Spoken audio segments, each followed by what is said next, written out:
Welcome to Read Between the Lines, a book podcast. I am your host, Molly Southgate, and today I'm interviewing Enrica Jang with the Edgar Allan Poe House.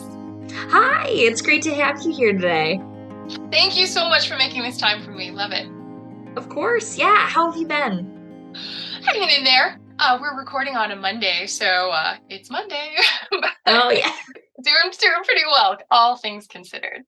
Nice. So, can you tell me a bit about Poe House and yourself? Well, the Edgar Allan Poe House and Museum is the last surviving home in the city of Baltimore, Maryland, where Edgar Allan Poe and his family were known to have lived.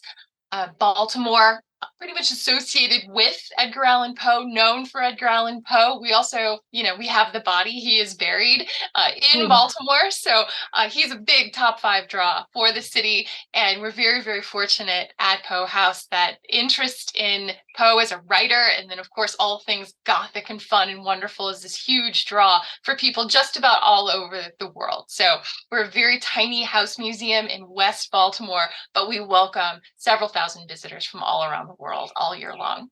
That is absolutely incredible. Can you tell me a bit about how Poe House got started and how you got started? Been a lifelong Poe fan. The house was built in 1830. And despite the fact that Edgar Allan Poe in his lifetime never owned property, now that he's dead, you can visit 3 of the houses that he lived in. One in Baltimore is the best, a little bit biased, but also correct. You can go to Philadelphia. There's a Poe House there run by the National Park Service, and you can go all the way up to New York City. There's the Poe Cottage in the Bronx. So 3 wonderful Poe places, but Poe House in Baltimore is the last place in Baltimore where he, in fact, lived. You can go down to Richmond, Virginia. There's a wonderful museum to Poe there. Poe did live with the Allan family there. That's how we get the name Edgar Allan Poe. They were a foster family for him. But and so you visit the Poe Museum in Richmond. They have a wonderful collection of things from Poe, but not a Poe house. Probably the only advantage we have is they're a wonderful, really place. I recommend the Poe pilgrimage to just about anybody. But when you come to Poe House in Baltimore, you get to see it's a very small, precious, historic site. You really get a sense of how the author lived. People come to Baltimore kind of expecting the House of Usher, this big spooky mansion, but Poe was not a wealthy man in his lifetime. So you really do get a sense of this authentic place where Poe begins his professional writing career and makes his chosen family.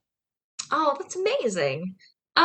So kind of off of that, you mentioned that you've been a lifelong Poe fan and everything. What do you think about how he influences writers today and how things like the Poe House can help this new generation? Oh, one of my favorite things about being a historian at the house is sharing with people the outsized impact that Poe continues to have on popular culture. He's known for The Raven, he's known for House of Usher, Castigo Amontillado, these Gothic stories, this kind of thing, romantic Gothic poetry. And people know him for that. It's the kind of stuff that you're introduced in middle school or high school, kept you awake in English class, that kind of thing. But his work strikes a certain chord, and especially if you were very emotional and brooding teenager that I was.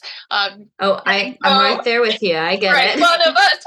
Like we are. It stays with us. And so, if you love horror and you love, just any of this kind of like primal emotions of love and fear and in your literature, Poe is this great place to start. So that's like home base for a lot of people. But Poe is also the inventor of the detective story. So it's not that there was no such thing as mysteries before there was Poe, but Poe is the first to create a character at the heart of a story whose job it is to solve a mystery by step-by-step process. Ratiocination is the stories, but solving this mystery by deductive reasoning, observation, this kind of step-by-step pulling down this mystery and solving it. So when you consider that any mystery novel you have ever read, any police procedural you have ever seen, even animation like Scooby-Doo, has this direct line from Poe to the present day, and that is like shapes popular culture at the same level of like Shakespeare and the Bible. Like this is a big so thing. Cool. And if you love Gothic literature, especially, like he has influenced the greats, Stephen King, Lovecraft. Like they inspired by Poe. You see Poe references all over their stuff. So it's fun to share with the young people this is where this stuff comes from. And that's when history comes alive, because when you can draw this line to the things that they already love, it gets people interested. Oh, absolutely. That's amazing. And can can you tell me a bit about what it's like actually being in Poe House? It's you really reflect. I'm not kidding when I say it's small. Like, we're talking 620 square feet, and a family that is barely scraping by. It's like just sharing a little bit about Poe's biography. I mentioned that he was raised by a foster family, and they have relative wealth. The Allens are a merchant family in Richmond, kind of climbing up into that plantation class in the South. And so Poe was raised in this relative comfort, but he falls out with that family and then finds refuge with his blood relatives in Baltimore. They have nothing.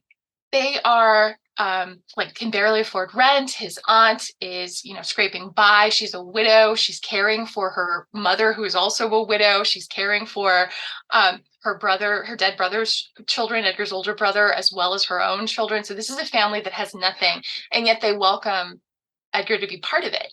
And so he's raised by this family that has just about everything, and never allowed to forget that he's a foster son, but then taken in by this family, his blood relatives, who have nothing. And yet they welcome him into their home. And as modest as it is, as small as it is, for Poe to be as great as he is, like, really great things come from very small, humble beginnings.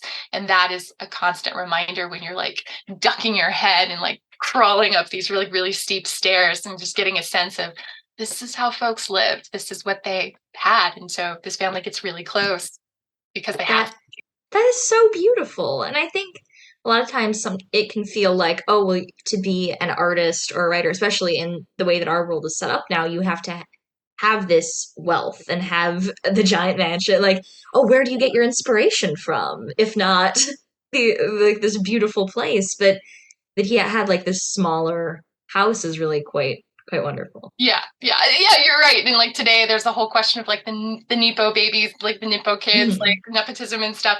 Poe is almost like the opposite of that, because he was trying to have that. He was trying to sort of use his, foster family's connections, and he gets into West Point and all this other stuff, but then just it doesn't work. It actually, he goes the opposite way and still manages to achieve this incredible a body of work that's still with us today. So um, not for lack of trying, but no Nepo stuff in Poe's biography, like almost the Mhm. opposite. Definitely. So, personally, do you have a favorite one of his works? Hands down, Cask of Amontillado, absolute favorite. Oh, so It's good. great, great short story. Why would that be? Um, I I mean, aside from the fact that it's a wonderful story, but Wonderful. It's like really, really so well crafted. I think my favorite part of the story is that it's only at the end that, after Poe has built all this tension, like, you kind of get a sense that something bad's going to happen. There's a sort of creeping dread, and then the bad thing happens. And any panic or any sympathy you might have felt about, oh, let's save this guy, like whoever's telling this story, like Montresor's telling this story, he's confessing, maybe, like, what's going on with, and you might think that you might have a chance of like saving whatever this has happened. And then at the very end of the story, Poe reveals that this happened 50 years ago, and he got away with it. It's done, all set, all done. And God, I yeah. really love I really love that. And I've seen that device used in, later stories, when like you realize that this whole narrative that you've just lived through and felt all these emotions for, and like got so excited about, like, you reach the very end, and then you realize, huh, and there's nothing you can do about it. And it's Oh, like, got away with it, perfect murder, and it's just amazing. So Poe was the first person to really do that. That was the first piece I ever saw that device, and I still love it when people do it well. oh wow. Yeah, that is such a great device. And it's such a great horror device too, because it really all that so unsettling. And telling is such a good word for it, because too, like, there's not a lot of blood and guts. There's like even a sort of passing, like, and he screamed, and I screamed with him, and you just sort of get, he's like mocking this person that he's like mercilessly killing. And it's really dark when you think of it. Like, you kind of expect blood and guts. And I've been watching Vikings lately, and like this crazy, like, terrible things happening. None of that happens in that story. It's very, but relentless. And when you really sit Mm. down and think about how awful it is, it's blah. It's really Wow. dark. Mm. I think that that's what I've found with a lot of Poe's works too, where it's at the first pass, it's like, oh well, this isn't too dark, but then if you really look at what's actually happening there and all of the subtext he put in, it kind of comes Sure. alive. Yes, even something like Telltale Heart. Like everybody talks about the ending, and it's like the guy sitting there and finally confesses and screams, but just the slow, I opened the door and it took me hours to open that door slowly, quietly. And you read that in a few lines, but then you think about the physical act of that and this crazy person who's Oh, and he's creeping watching into him. your room. Oh, it's pretty, it's the I read that story for a literature class recently, and everyone there regretted letting the horror author read that story because my first reaction was, well, he could have just gouged out his eyes. I don't understand if the eye was the issue. right. No, and the Poe is like a lot of people have made this observation about Poe, but he writes in this space that was actually considered quite taboo. Like madness is this very unsettling thing. Mm, And to write effectively in that space for that time period when most people barely want to look at someone who they think is like unbalanced, this kind of thing, like the taboo of that is a struggle to this day when people talk about, mental illness and these kinds of things. And so for a writer, especially in Poe's day, to write very effectively from the first person, people looked at mm. him like, what's wrong with you? I was actually, just as you were saying that, I was going to mention because it's especially interesting because so much of it isn't first person, or the narrator is so close Yes. with the person Yes, which who is why has I think madness. people confuse Poe's narrators with Poe often. Like often the persona in Poe's writing is confused with the man himself, and that's a lot of fun to like sort of be the historian sitting back in my chair at Poe House and say, well, actually, when people think that Poe was a killer, Poe very deliberately does all this stuff. He, when asked this question, like, why do you write about this stuff? His very flippant answer was, it's going to sell. It's it's going to sell your magazines. That is true. And it's true. And Poe's doing this on purpose, and so he's a master of writing that, like very intentionally doing this stuff. And some people think he's sitting back in this poor tragic character with this like talent pouring out of him, and a victim of his own um, talent. And actually, he's very intentional. So I like sharing that with people. That is really interesting. I've never heard that fact before. Um, so how did you become the director of Poe House? You're obviously a huge fan and have so many intelligent insights into him, but when did that come about? Well, I am a recovering literature major, and uh, that was always, part of like my own personal work, writer, scribbling in a notebook as a teenager, sort of doodling at my, college novel, finished my college novel, started writing comics, and uh, uh, founded my own publishing company, and worked with a lot of different artists and writers on comic anthologies, this kind of stuff, and then some books inspired by Poe. And then also have a background in nonprofits and digital media. So when my husband retired from the military, he got a job in Maryland at Fort Meade. And so living in this area, but then we moved to Baltimore City, and this position opened up at Poe House. And it's literally a dream job. It really is. It brings together all of the things that I find exciting and fun. And then like the writing and the work that has always fascinated me is a huge part of this job. So pretty fortunate that way that it all came together. That is incredible. So I know that there are lots of awards and things like that that Poe House puts on. How did the visitor awards specifically get started? Did those just happen, or are they about to happen? I can't quite remember. Sure. Well, the Saturday Visitor Awards are the awards. The Edgar Allan Poe House is the home of the International Edgar Allan Poe Festival and Awards. We have despite being a very tiny museum, we throw a big festival in October of every year commemorating Poe's death date. Poe dies October 7th, 1849. So every year, on the weekend closest to Poe's death date, we have a That is festival incredible. commemorating the man. And then just 2 days of books, music, like all things fun and all things Poe. The history of the house kind of figures into this. So as a museum, lots of creators around the world like want to sell things in the gift shop, right? So like sitting at Poe House, people bring Poe things to you, and you see some really, really cool, inventive, imaginative stuff. And so as a museum staff, you had a lot of writers who were like, hey, check out my Poe inspired book, or check out this new thing. And we had no way to really recognize them and talk about them other than, tweets and likes on Facebook, that kind of thing. So Mm. the awards came out of that. We see Poe in popular culture. We see some really amazing stuff. So let's have a contest. Let's have awards highlighting this new generation of artists and writers inspired by Poe, keeping Edgar Allan Poe in popular culture. So that's the heart of the Saturday Visitor Awards.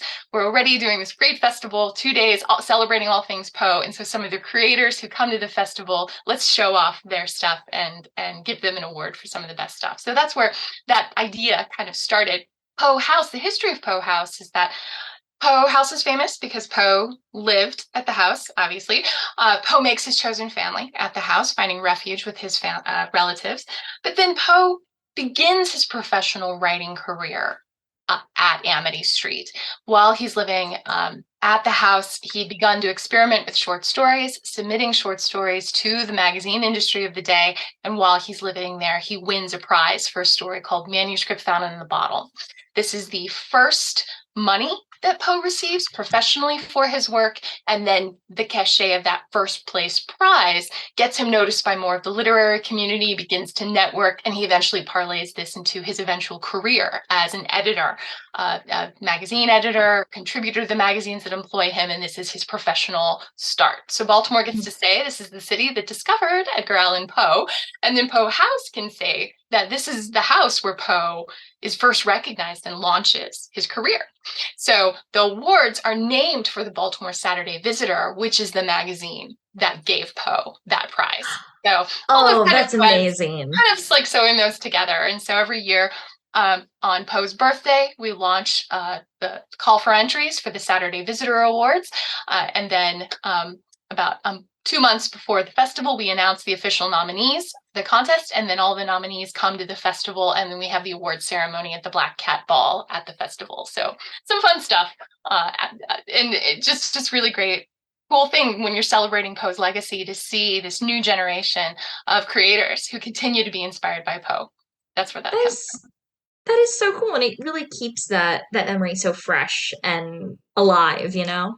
Yes, yes. Works that we hope so. Thank you. We hope so. The any works that published in the last 3 years, it's a rolling eligibility. So we're looking for Poe in popular culture. The work must have been published, distributed. Social media counts because this is the age we're living in. So it doesn't have to be traditionally published works. It can be, your blog. It could be Reddit. It could be, as long as the work is out for the public to see. Anything from the last 3 years, that's what we're interested in. And then it's a rolling basis for eligibility. Wonderful. So, on a bit of a more personal note, do you have any favorite like Poe inspired works that have come out recently? And I'm sure you can't say it for any that have submitted, but any in popular culture.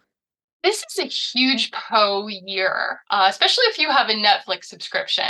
Oh yeah. At the beginning of the year, one of my very favorite novels on this planet, The Pale Blue Eye, was released, a movie with Christian Bale and Harry Melling as Poe, a mystery. It's set at West Point when Poe is a cadet. Now, it's not purely historical. It's an original work of fiction by Louis Bayard, really great novel. But the film is so great, and it's this fake detective in this fake mystery, but Poe as a cadet. So that movie came out in January. So really excited about that. And it's a lot of fun.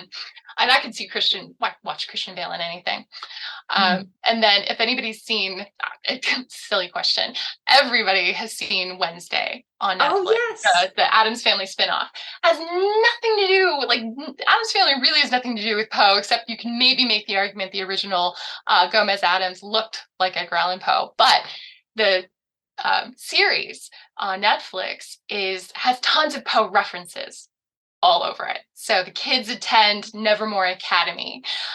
They go to the Raven dance as their prom. Like there's this The whole Poe Poe Cup. contest and like the Poe Cup and like this whole thing. And so Poe all over that series. I was getting text messages every single day from people all over the place. You're like, have you seen Wednesday? Have you seen Wednesday? Yes, I've seen Wednesday.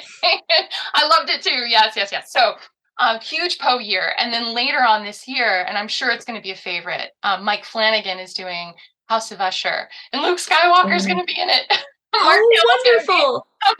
Mark Hamill's going to be in it. So just a huge Poe year. So any of my favorites, love, all the Vincent Price stuff, love all the like cool Poe references and Poe comics and stuff like that. But this year is this incredible Poe year.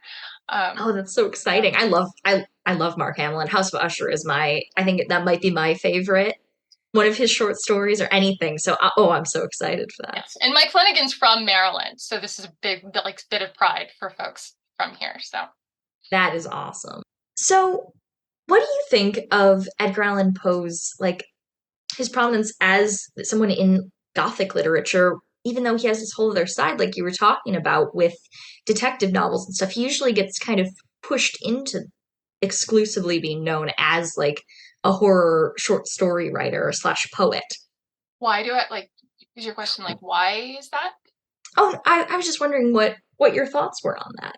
Probably it has something to do with how he's introduced to people. Um, like he's just, at least when I was growing up, I know education's changing and curriculum changes and all that other stuff. But Poe was kind of required reading. He was considered canon, like part of what you introduce students to, and rightly so. Um, Mhm. from a literature side, a lot of what Poe felt about short story writing, his principles of short story writing, all of that stuff still kind of taught in literary writing. And I think that for educators, some of the short stories are really easy to introduce to your young people. Again, it keeps you awake in English class, and young people who are like have preconceived ideas about like old dead guys that they have to read and this Mhm. and interesting, and then suddenly they read the Telltale Heart and it's like what and it gets you. So however Poe is introduced to you is probably the thing that kind of stays, and if you have that literary interest, you you find more, right? So um a lot of students get the Raven, and so they get his poetry, the Annabelle Lee, and they get Alone and this kind of, and so um those kind of poems, that kind of thinking about loneliness, thinking about death, thinking about these strong emotions, Poe does all of that on purpose, and that can stay, especially with a young person, that stays with you too. So I think that's why he kind of is in that realm. Best known for the dark stuff, best known for the gothic stuff. A lot of his humor is of his day, like even down Mhm. to the pronunciation of some words, or like cultural references from his time that people would have understood the references at the time. Much more funny. Definitely a gallows humor, but there's a lot of kind of contemporary humor from Poe's day that's probably lost, even to me. Like sometimes I'm reading this stuff, I have no idea what he's talking about. So that happens too. But then later, as someone who like I loved Poe in the way, I love horror and I love, poetry and different like novels and stuff. And so I feel like my interests were pretty varied. Experiencing more life, and because of my job, going back to some of Poe's work, I do see more layers in the writing, having experienced more life, which sound makes me sound like really old. But No, but um that makes sense. I mean, I've had that where when I read a lot of his things or was introduced to these stories really young, and I mean, I'm only 16, but as I've gotten older, I've gone, oh wait, now I understand what was happening throughout this whole thing, or he had this intention when he was writing it, and you can look at so many different angles for it. Yeah, yeah. And if you have felt pain, if you have felt like maybe you hadn't had your heart broken yet when you were first introduced to Poe, and then like a couple of years later, you come back and you're like, oh, that's what that feels. Yeah, That happens with so much poetry, though. right. That's true. That's true. And these words kind of like stab into your like soul, and they don't let go. So I think that's where that comes from. But the horror, like this sounds terrible, but the horror is the fun stuff. Like that's It the is.